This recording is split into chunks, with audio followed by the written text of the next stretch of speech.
आज का प्रभु का कलाम हम लोग सुनने के लिए तैयार होंगे और उसके लिए आज का वचन यूहन्ना की इंजील 21वां अध्याय और उसकी 15वीं आयत से लेकर के 17वीं आयत तक हम देखेंगे। कोई पढ़ना चाहता हो तो पढ़ सकते हैं। भोजन करने के बाद यीशु ने शमौन पतरस से कहा, हे शमौन यूहन्ना के पुत्र, क्या तू इनसे बढ़कर मुझसे प्रेम रखता है? उसने उससे कहा, हाँ प्रभु, तू तो जानता है कि मैं तुझसे प्रीति रखता हूँ। उसने उससे कहा, मेरे मेमनों को चढ़ा। उसने फिर दूसरी बार उससे, हे शमौन यूहन्ना के पुत्र, क्या तू मुझसे प्रेम रखता है? उसने उससे कहा, हाँ प्रभु, तू जानता है कि मैं तुझसे प्रीति रखता हूँ। उसने उससे कहा, मेरी भेड़ों की रखवाली। उसने तीसरी बार उससे कहा कि हे शमौन यूहन्ना के पुत्र, क्या तू मुझसे प्रीति रखता है? पतरस उदास हुआ। फिर उसने उसे तीसरी बार ऐसा कहा कि क्या तू मुझसे प्रीति रखता है? और उसने उससे कहा, हे प्रभु, तू तो सब कुछ जानता है, तू ये जानता है कि मैं तुझसे प्रीति रखता हूँ। यीशु ने उससे कहा, मेरी भेड़ों को चराओ। मैं तुझसे सच सच कहता हूँ कि जब तू जवान था तो अपनी कमर बांध कर जहाँ चाहता था वहाँ रुकता था, परंतु जब तू बूढ़ा होगा तो अपने हाथ लंबे करेगा और दूसरा तेरी कमर बांध कर जहाँ तू ना चाहेगा वहाँ तुझे ले जाएगा। कहाँ तक पढ़ना? 17th वर्ष तक पढ़ना था। 17 तक पढ़ना। हाँ, ठीक। परमेश्वर अपने वचन के पढ़ेगा। हम प्रार्थना करेंगे। प्यारे पिता परमेश्वर, बड़ी इज्जत बड़े सम्मान के साथ अपने सरों को आपकी हुजूरी में झुकाए हुए हम सब इस समय यहाँ आपके इस हैकल में मौजूद हैं। आपसे प्रार्थना है प्यारे पिता परमेश्वर, मुझे अपने हाथों में लें और इस्तेमाल करें, ताकि जो वचन आज आप अपने लोगों तक मेरे माध्यम से पहुँचाना चाहते हैं उस काम को मैं बखूबी कर सकूँ। लोगों के भी साथ हो कि आपके वचन को वो ग्रहण कर सकें।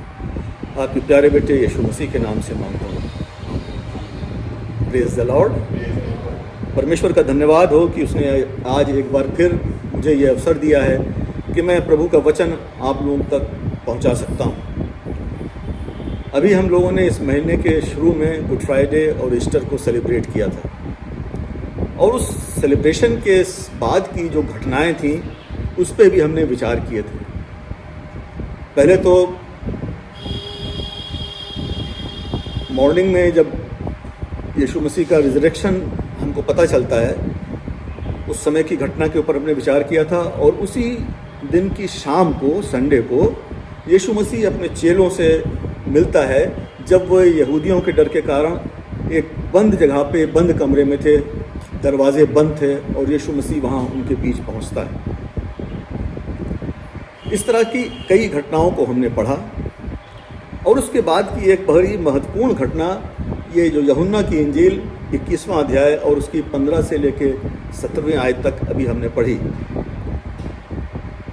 इसमें हम देखते हैं कि प्रभु यीशु मसीह पतरस को 3 बार पूछता है कि क्या तू मुझसे प्रेम रखता है। और ये जो शुरुआत हुई है वो है भोजन करने के बाद। भोजन करने की बात से शुरू होकर के इसमें आगे यीशु मसीह अपने चेले पतरस से सवाल करता है। ये भोजन के बारे में भी हम लोगों ने विचार किया था कि यीशु मसीह के चेलों को दर्शन देने के बाद जब चेलों के पास कोई काम नहीं उनको समझ में आ रहा था कि हम क्या करें क्या ना करें, तो पतरस कहता है कि मैं मछली मारने जा रहा हूँ। तो उसके साथ और भी चेले चल देते हैं, और उससे पहले हमने पढ़ा था कि 7 चेले थे कुल मिलाकर के। तो ये चेले जा कर के मछली पकड़ने के लिए चले जाते हैं, और ठीक वैसी ही घटना जैसे शुरू में हुई थी। यीशु मसीह ने जब उनको बुलाया था अपने पास अपना शागिर्द बनने के लिए, ठीक वैसी ही घटना होती है। और वो घटना ये होती है कि वो रात भर मछली पकड़ने की कोशिश करते रहे और मछली नहीं पकड़ पाए। किनारे पर यीशु मसीह खड़ा था, भोर होने वाली थी, भोर हो रही थी, और धुंधलापन के कारण हो सकता है ऐसा हो कि चेले नहीं पहचान पाए कि वहाँ पे यीशु मसीह खड़ा है किनारे पे। और उसने आवाज़ दे के पूछा कि क्या तुमने कोई मछली पकड़ी है? तो उन्होंने कहा नहीं, हमने रात भर में कोई मछली नहीं पकड़ी है। तो यीशु मसीह उनसे कहते हैं राइट साइड में अपने जाल को डालो। राइट साइड का मतलब दाहिनी तरफ भी हो सकता है और राइट साइड का मतलब सही दिशा भी हो सकती है। जब उन्होंने राइट साइड में नेट को अपने डाला तो वो मछलियों से भर गया, और जब वो मछलियों से भर जाता है तब उनको याद आता है, अरे ये तो प्रभु है, ये तो प्रभु है। क्योंकि उनको वो घटना याद आ जाती है। और जब पहली घटना इस तरह की हुई थी और जब यीशु मसीह के कहने पे उन्होंने जाल डाला था और जब जाल मछलियों से पूरी तरह से भर गया था तब उनको आश्चर्य हुआ था, और इसका वर्णन बाइबल में लिखा है कि उनको आश्चर्य हुआ था। लेकिन यहाँ पर चेले जब मछलियों से भरा हुआ जाल खींचते हैं तो उनको आश्चर्य नहीं होता है, बल्कि उनको ये याद आता है, अरे वो आश्चर्य कर्म जो यीशु मसीह करता था ये यही कर रहा है, ये तो यीशु है हमारा। और जब वो नीचे किनारे पर आते हैं तो क्या देखते हैं कि अंगारे के ऊपर रोटी और मछली पहले से ही रखी हुई है, भुनी हुई। और यीशु उनसे कहते हैं आओ भोजन करो। और वो भोजन करने के बाद की ये घटना है कि यीशु मसीह 3 बार पतरस से कहते हैं क्या तू मुझसे प्रेम रखता है? और जो पहला सवाल है वो पहला सवाल इससे थोड़ा सा डिफरेंट है जो मैंने अभी कहा। यहाँ इस तरह से लिखा हुआ है, हे शमौन यूहन्ना के पुत्र, क्या तू इनसे बढ़कर मुझसे प्रेम रखता है? यहाँ पर जो इन शब्द आया है, इनसे बढ़कर, इन लोगों से बढ़कर, इन चीज़ों से बढ़कर या इन बातों से बढ़कर, ऐसा कोई स्पेसिफिक बात नहीं लिखी हुई है। लेकिन इसका मतलब यह है कि यीशु मसीह इस बात को कह करके बहुत कुछ कह देना चाहते थे। उनमें से एक बात तो यह हो सकती है कि पतरस ने 3 बार यीशु मसीह का इनकार किया था। और इनकार कब किया था? जब वो शेख ही मारता हुआ कहता है कि अगर सारे चेले ठोकर खाएं तो खाएं, लेकिन मैं ठोकर नहीं खाऊंगा। और इसका जिक्र जो है मत्ती की इंजील 26वें अध्याय और 31 से लेकर 33वें आयत तक लिखा हुआ है, जहाँ पर ये पतरस जो है बहुत ओवर कॉन्फिडेंस में इस बात को कहता है, ओवर कॉन्फिडेंट था। यहाँ इस तरह से लिखा हुआ, तब यीशु ने उनसे कहा, तुम सब आज ही रात को मेरे विषय में ठोकर खाओगे, क्योंकि लिखा है, मैं चरवाहे को मारूंगा और झुंड की भेड़ें तितर बितर हो जाएंगी। ये प्रोफेसी जो ओल्ड टेस्टामेंट में लिखी हुई थी, जो बातें पहले से लिखी हुई थी, उसका जिक्र यीशु मसीह कर रहा है और उन चेलों से कह रहा है कि यूं लिखा हुआ है, मेरे विषय तू आज ही रात को मेरे विषय में ठोकर खाओगे, क्योंकि लिखा है, मैं चरवाहे को मारूंगा और झुंड की भेड़ें तितर बितर हो जाएंगी, परंतु मैं अपने जी उठने के बाद तुमसे पहले गलील को जाऊंगा। और वो गलील को पहुंचा था उनके पहुंचने से पहले। और ये जो झील की जिसका जिक्र हो रहा है, ये गलील की झील ही थी। 3री आयत में लिखा हुआ है, इस पर पतरस ने उससे कहा, यदि सब तेरे विषय में ठोकर खाएं तो खाएं, परंतु मैं कभी भी ठोकर ना खाऊंगा। ये बात जो पतरस कह रहा है, या तो उसने बहुत ध्यान से यीशु मसीह की बात को नहीं सुना कि यीशु मसीह ने क्या कहा है। यीशु मसीह ने कहा था कि यूं लिखा है। धर्मशास्त्र की, पवित्र शास्त्र की बात को उसने कोट किया था। और पतरस इतना अपने में कॉन्फिडेंट है, उसको अपने में इतना विश्वास है कि वो उस धर्मशास्त्र की लिखी हुई बात को भी वो एक तरह से चैलेंज कर रहा है, कहता नहीं ऐसा नहीं होगा, सब ठोकर खाएं तो खाएं परंतु मैं ठोकर नहीं खाऊंगा।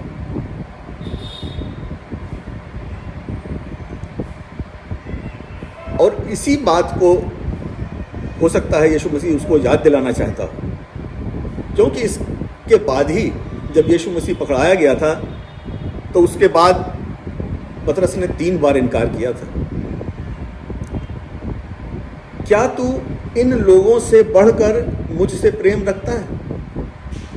और पतरस यीशु मसीह से कहता है कि ये चेले अगर ठोकर खा जाएं तो खा जाएं, मैं नहीं खाऊंगा। तो एक उसके सवाल का मतलब ये हो सकता है कि ये चेले भी तो मुझसे प्रेम करते हैं, तू भी मुझसे प्रेम करता है, क्या तेरा प्रेम इन चेलों से बढ़कर है जो वो मुझसे प्रेम रखते हैं? क्या तुम्हारा ऐसा है, या कि तुम्हारा भी प्रेम इन्हीं चेलों की तरह है? एक बात तो ये उसके सवाल से बात उठती है। दूसरी बात ये समझ में आती है इस सवाल से कि वो ये कहना चाहता है कि तू इनसे बढ़कर, इनका मतलब जो तुम्हारा ये प्रोफेशन है, जिस प्रोफेशन से मैंने तुमको बाहर बुला लिया था कि मैं अब तुम्हें मछली नहीं बल्कि इंसानों के पकड़ने वाला मछुआ बनाऊंगा, तुम्हें इस प्रोफेशन से इतना प्रेम है कि मेरे जाने के बाद, मेरे हटने के बाद तुम फिर से उस प्रोफेशन में आ गए हो। यहाँ पे एक बात ये उठ सकती है कि जो जिसका जिक्र हमने पिछले संडे भी किया था कि हो सकता है कि चेलों के पास आर्थिक तंगी हो, क्योंकि वो यहूदा जिसके पास चंदे की थैली रहती थी वो अब इनसे अलग हो चुका था और वो उसमें से चुराता भी रहता था, पैसे निकाल लिया करता था। जब वो उनको छोड़ता है यीशु मसीह को 30 सिक्कों में बेचने के बाद, इसका मतलब है कि वो फाइनेंशियली, अब वो ग्रुप जो चेलों का था वो फाइनेंशियली अब बहुत स्ट्रांग नहीं रह गया है। इस नाते भी वो चेले जा कर के अपने प्रोफेशन में जाते हैं कि चलो इसको, मछली को मार करके हम कुछ अपना पेट भरेंगे, कुछ कमाएंगे और अपने कामों को करेंगे। और इस काम को करना, कमाना, अपने प्रोफेशन में जाना और अपने रोज़ी रोज़गार को करना ये बुरा नहीं है, क्योंकि पौलुस जो थे ये टेंट बनाया करते थे और उस टेंट को बनाने से जो उनकी अर्निंग होती थी उस अर्निंग को वो प्रचार के काम में खर्च करते थे। उन्होंने बहुत सारी कलीसियाओं को स्थापित किया। बाद में इन्हीं कलीसियाओं ने पौलुस को आर्थिक रूप से भी मदद करना शुरू किया और उनके लिए प्रार्थना भी किया करते थे।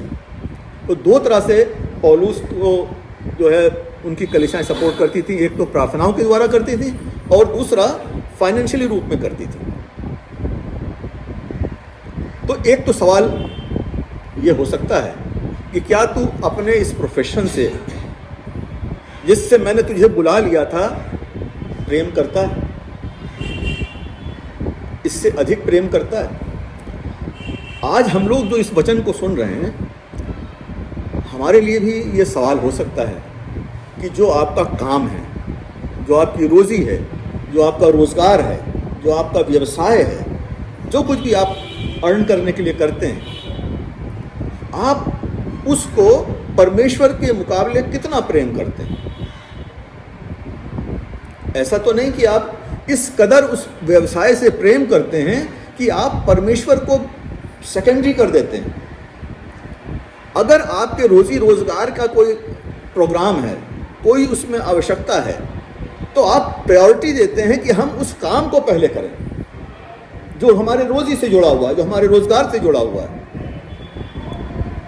और चर्च अगर जाना है या अगर प्रार्थना करने का समय है या किसी मसीही संगति में रहने का समय है, तो वो हमारे दिमाग से, अरे इसको हम बाद में कर लें, क्योंकि उस बात के लिए आपको उस समय तुरंत कुछ नुकसान होता हुआ दिखाई नहीं देता कि प्रार्थना तो हम फिर बाद में कर लेंगे। संगति हम बाद में कर लेंगे।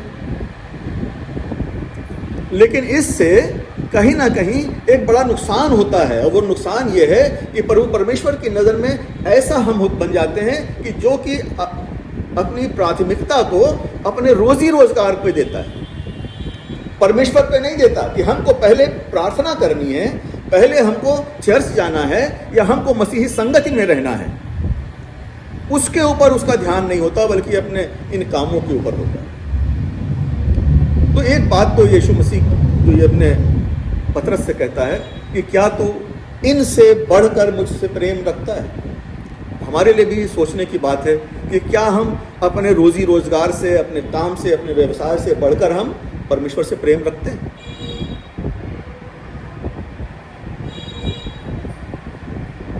पतरस जो है वो शेखी में उसने कहा था, उसको शेखी ही कहा जा सकता है। उसका बड़बोलापन था कि जो लिखा हुआ है धर्मशास्त्र में उसको वो मानने को तैयार नहीं है। कहता नहीं, मैं तो सब ठोकर खाएं तो खाएं, परंतु मैं ठोकर नहीं खाऊं। ये ठोकर खाने की बात क्या है? ये ठोकर खाने का क्या अर्थ है? जब यीशु मसीह पकड़ाया गया और सारे चेले भाग गए,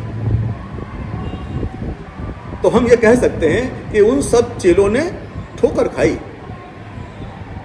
क्यों भाग गए थे वो चेले?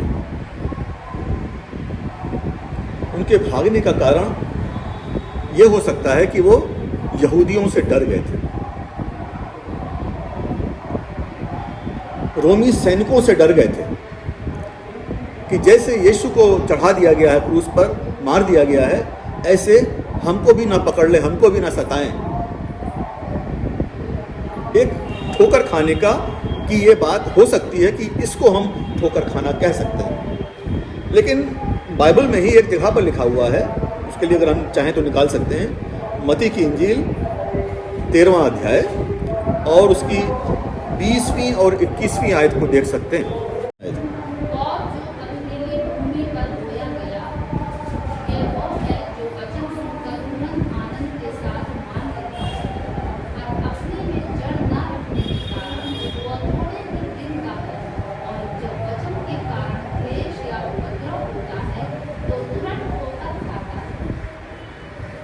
ये जो बात जो आयत लिखी हुई है, ठोकर का क्या कारण है? ठोकर को कैसे एक्सप्लेन किया गया? ठोकर है क्या चीज़? जब अपने ये उस जगह का वर्णन किया गया था, जब यीशु मसीह ने एक उदाहरण दिया था कि एक बीज बोलने वाला निकला था और वो बीज बोता गया था, और उनमें से जो पथरीली भूमि पे बोया गया था, वहाँ पे क्या था? वहाँ पे वो बीज जड़ नहीं पकड़ पाया था, और जड़ ना रखने के कारण वो थोड़े ही दिन का था। और वचन के कारण जब क्लेश उत्पन्न होता है, यीशु मसीह एक्सप्लेन कर रहे हैं ठोकर है क्या? जब वचन के कारण क्लेश उत्पन्न होता है, सताव उत्पन्न होता है या उपद्रव होता है, तो वह तुरंत ठोकर खाता है। यह है कि विश्वास की कमी,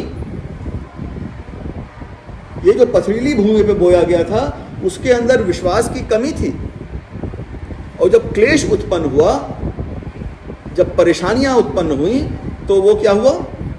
उसको तुरंत ठोकर लगी। तो यीशु मसीह के चेले यहूदियों से डर के कारण जो है ठोकर नहीं खाए थे, बल्कि उनके ठोकर खाने का कारण यह था कि उनके अंदर प्रभु यीशु मसीह के लिए जो विश्वास था, वो विश्वास समाप्त हो गया था।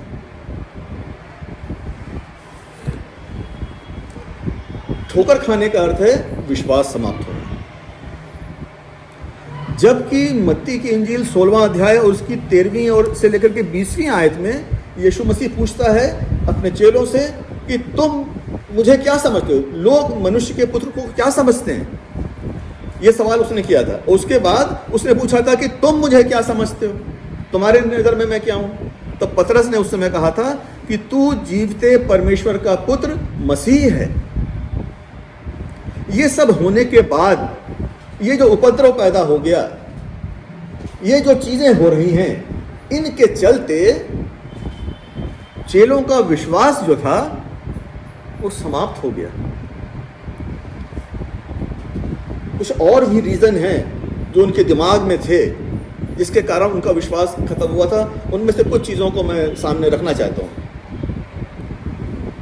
यीशु ने अपने चेलों को उसे बचाने के लिए या छुड़ाने का प्रयास नहीं करने दिया था।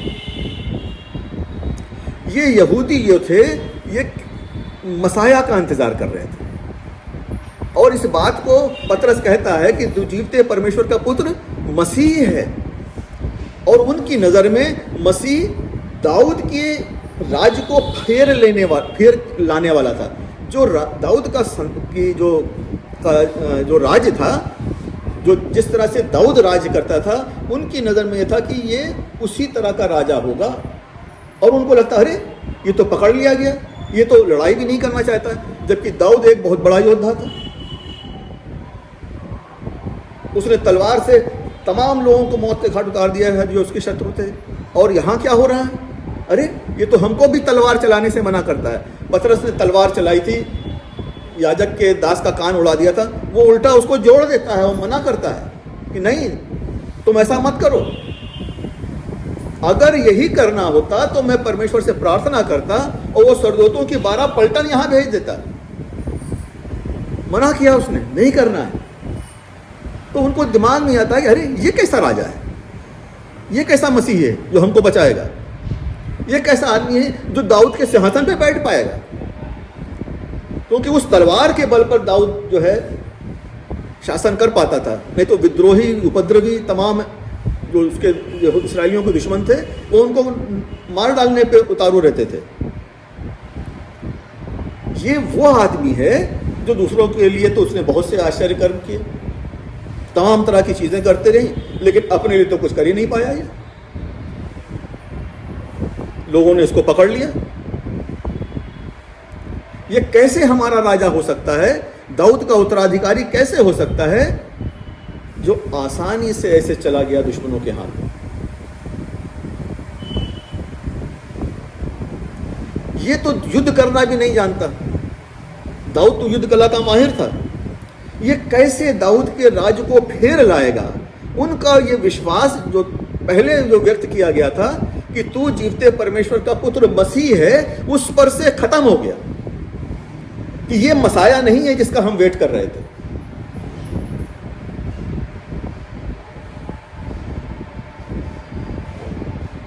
इस तरह की बात हुई, उपद्रव हुआ। जब उन्होंने देखा कि ये तो कुछ भी नहीं कर पा रहा है, ये तो कुछ नहीं हो रहा है, तो उनका विश्वास यीशु मसीह पर से हट गया और तब उनको ठोकर लगी।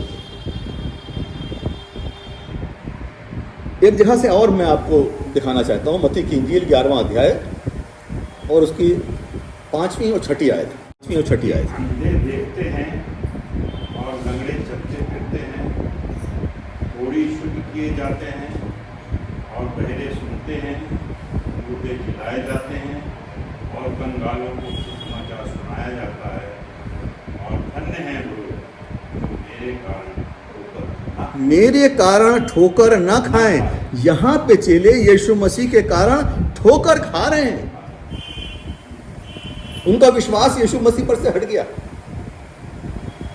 जबकि हो क्या रहा था, लंगड़े चलते हैं, अंधे देखते हैं, कोढ़ी शुद्ध किए जाते हैं, बहरे सुनते हैं और सबसे बड़ी बात मुर्दे जलाए जाते हैं। जब यीशु मसीह मुर्दों को जिला देता है तो अगर उसको पकड़ करके ले जा रहे हैं, अगर मार भी डाल रहे हैं, तो क्या वो जीवित नहीं हो सकता? ये विश्वास कमजोर पड़ गया ना उनका।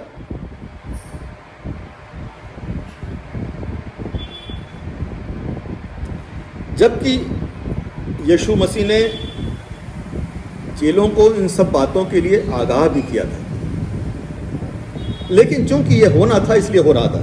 लूका की इंजील 22वां अध्याय और उसकी 31वीं और 32वीं आयत को अगर हम देखें तो उसमें यही बात लिखी हुई है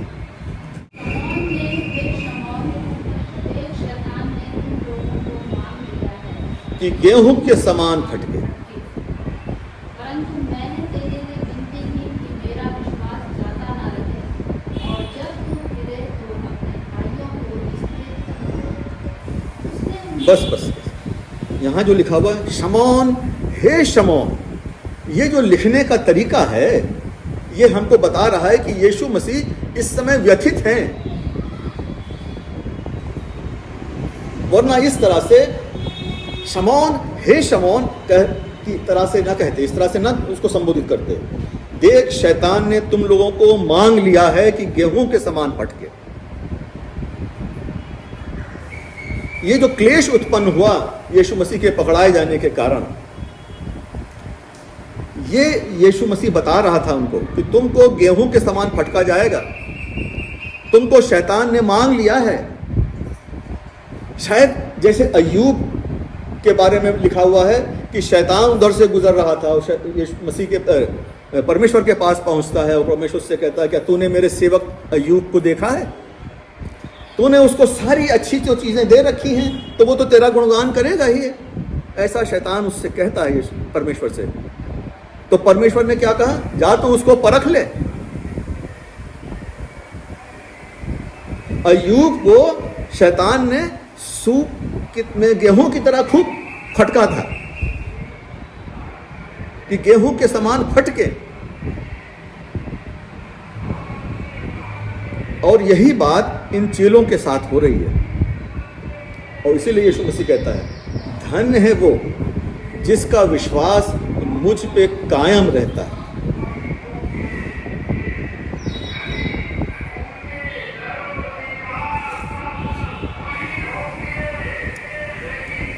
पहली बार यीशु मसीह ने पतरस से कहा, क्या तू इनसे बढ़कर मुझे प्रेम करता है? दूसरी बार कहा, क्या तू मुझे प्रेम करता है? और तीसरी बार भी यही कहता है, क्या तू मुझे प्रेम करता है? 3 बार कह करके यीशु मसीह पतरस को उसकी उस कंडीशन को याद दिलाना चाहता है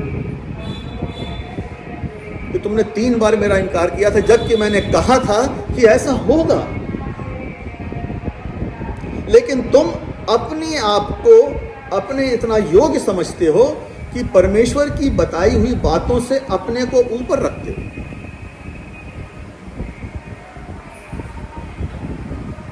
आज बहुत बार ऐसा हमारे साथ भी होता है। परमेश्वर की ये योजना थी कि इस तरह से उद्धार की योजना बनाई थी, उद्धार की योजना इस तरह से चलेगी, इस तरह से रन करेगी। और इस योजना का जो परिणाम था वो ये है कि आज हम सब मसीही कहलाते हैं। हम सब उद्धार को जानते हैं, उद्धार की ओर बढ़ रहे हैं। उसकी योजना ये थी और उसमें ये चेले या पतरस हस्तक्षेप करने की कोशिश कर रहा था। हमारे जीवनों के लिए भी परमेश्वर ने योजना बनाई, हर एक के लिए।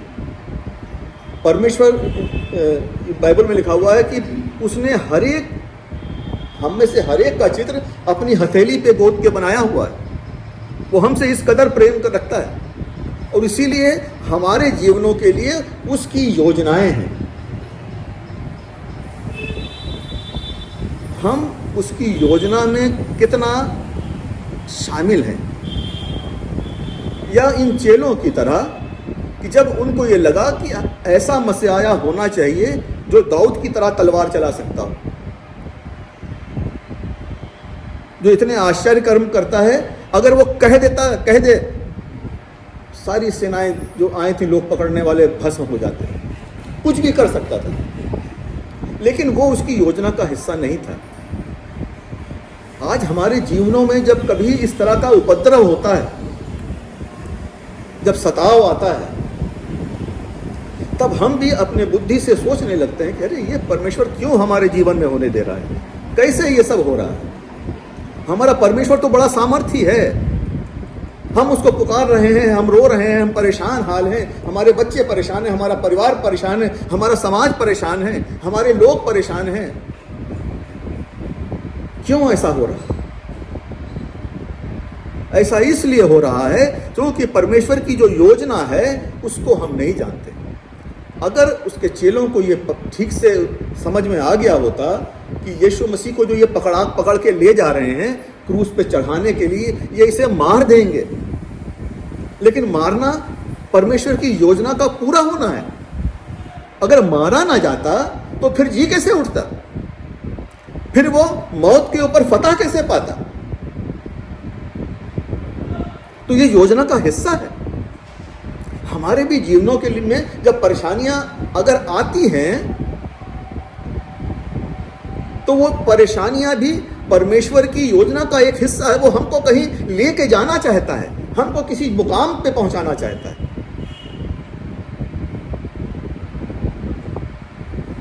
लेकिन अगर हम पतरस के समान कहने लगते हैं, पतरस के समान बड़बोले हो जाते हैं कि नहीं, ये जो योजना परमेश्वर की है ये ठीक नहीं है, ये गलत है।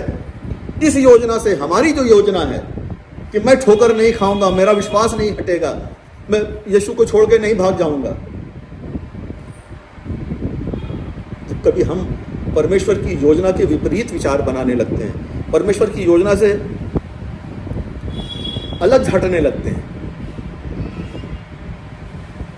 जो कि हमें नहीं करना चाहिए, क्योंकि हमको पता है कि हम सब के लिए परमेश्वर की एक योजना है। तो क्यों ना हम परमेश्वर की योजना के अनुसार चलें। चेलों ने एक बात का और भी ध्यान नहीं रखा था। पुराना नियम, धर्मशास्त्र, सब तो यहूदी थे, वो जानते थे। जकरिया उसकी 9वां अध्याय और उसकी 9 और 10 आयत को अगर हम लोग देखें तो बात समझ में आती है कि ये यीशु मसीह का ये व्यवहार क्यों था। क्यों नहीं वो अपने दुश्मनों को नाश कर रहा था, क्यों नहीं वो अपने चेलों को तलवार चलाने दे रहा था, क्यों नहीं उसने परमेश्वर से प्रार्थना करी कि स्वर्गदूतों की पलटन आ जाए और वो उसको उन दुष्ट लोगों से छुड़ा लें। पेज नंबर 1102 पे है ये। यहाँ इस तरह से लिखा हुआ है, हे सिय्योन बहुत ही मगन हो, हे यरूशलेम जय जयकार कर, क्योंकि तेरा राजा तेरे पास आएगा। यरूशलेम के लिए कह रहा है कि जय जयकार कर, तेरा राजा आने वाला है। आगे देखिए इसके बारे में क्या लिखा, वह धर्मी और उद्धार पाया हुआ है। ये जो राजा आ रहा है तुम्हारे पास, ये धर्मी है, ये उद्धार पाया हुआ है। और आगे लिखा है वह दीन है, दीन है, वो नम्र है, और गदहे वरन गदही के बच्चे पे चढ़ा हुआ है। उसकी नम्रता यहां तक है, वो सांसारिक सिंहासन पे नहीं बैठा हुआ होगा, वो गदही के बच्चे पे बैठा हुआ होगा। और जो गदही के बच्चे पे बैठा हुआ होगा, जो नम्र होगा इस हद तक, क्या वो तलवार चलाएगा? नहीं चलाएगा वो। और आगे 10वीं आयत में लिखा हुआ है, मैं अप्रेम के रथ और यरूशलेम के घोड़े नष्ट करूंगा। किसके रथ? यरूशलेम के घोड़े नष्ट कर दूंगा और एप्रेम के रथ नष्ट कर दूंगा, और युद्ध के धनुष तोड़ डाले जाएंगे। मतलब युद्ध नहीं होगा, लड़ाई नहीं होंगी, जाने नहीं जाएंगी, और वह जाति जाति से शांति की बातें कहेगा।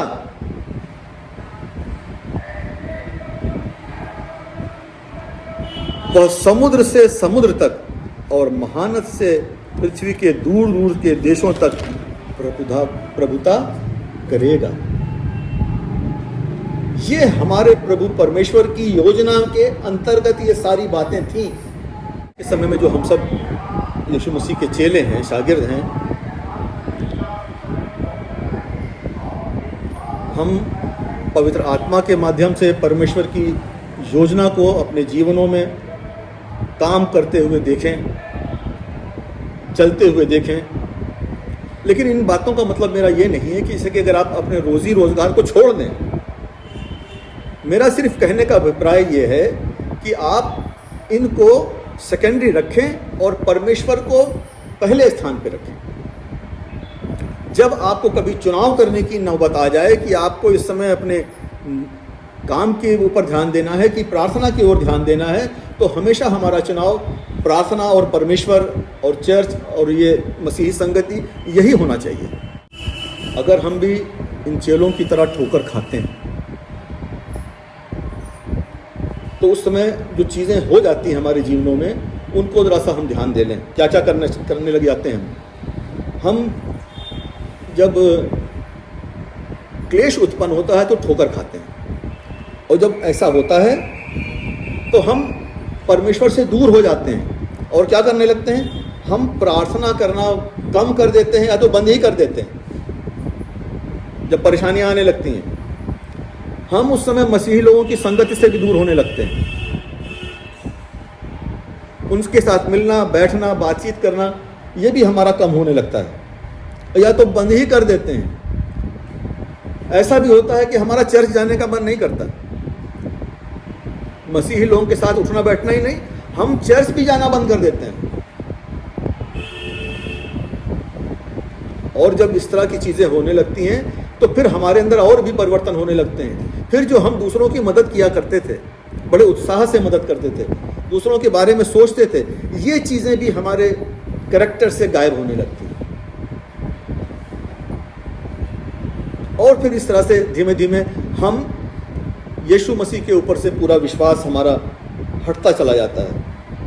हमको ठोकर नहीं खाना है, हमको अपने जीवनों में परमेश्वर की योजना को पूरा होने देना है। परमेश्वर की योजना को हम समझें, और परमेश्वर की योजना ऐसा नहीं है कि हम समझ नहीं सकते, हम समझ सकते हैं, लेकिन उसको समझने के लिए हमको परमेश्वर से प्रार्थना करनी होगी, समझ मांगनी होगी, बुद्धि मांगनी होगी कि ये जो चीज़ है इसको हम कैसे करें।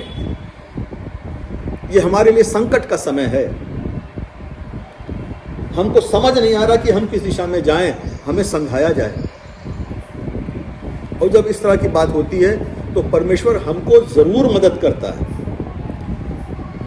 चेलों ने ठोकर खाई, लेकिन परमेश्वर की योजना के अनुसार उद्धार का इतना बड़ा काम हुआ। संसार के सारी जाति के सारे लोग, जो कोई उस पर विश्वास करे, नाश ना हो परंतु अनंत जीवन पाए। उसी तरह से जब हमारे जीवनों में ये चीज़ें होंगी तो हमारे भी जीवनों से बहुत बड़ा काम होगा, जिसकी हम कल्पना नहीं कर सकते।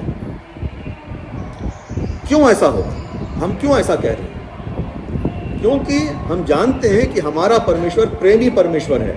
वो हमको रोटी के बदले पत्थर नहीं देगा, वो हमको मछली मांगने पे सांप नहीं देगा,